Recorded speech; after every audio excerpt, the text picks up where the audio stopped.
આજે સવારે 9 વાગ્યે કન્યા વિક્રય કરનારને 2 લાખ સુધીનો દંડ. પાટણ 3 પરગડા બ્રહ્મ સમાજનું નવું બંધારણ અમલી.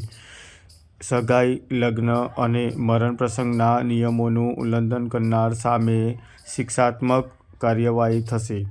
સમાજમાં વ્યાપક કુરિવાજો દૂર કરવા અને પરિવારોની આર્થિક સ્થિતિ સુધારવા માટે પાટણ ખાતે 3 પરગડા બ્રહ્મ સમાજ દ્વારા નવા સામાજિક નીતિ નિયમો ઘડવામાં આવ્યા છે.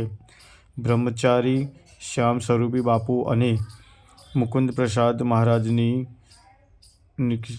દીક્ષાને 31 ડિસેમ્બર 2025ના રોજ મળેલી બેઠકમાં આ મહત્વનો નિર્ણય લેવામાં આવ્યો હતો, જેનું નવું બંધારણ 18 જાન્યુઆરી 2026થી અમલમાં આવ્યું છે. જે બાબતે લગ્ન અને સગાઈમાં દેખાડા પર પ્રતિબંધ. નવા નિયમો મુજબ લગ્ન અને સગાઈ પ્રસંગોમાં થતા બિનજરૂરી ખર્ચ પર સંપૂર્ણ રોક લગાવવામાં આવ્યો છે.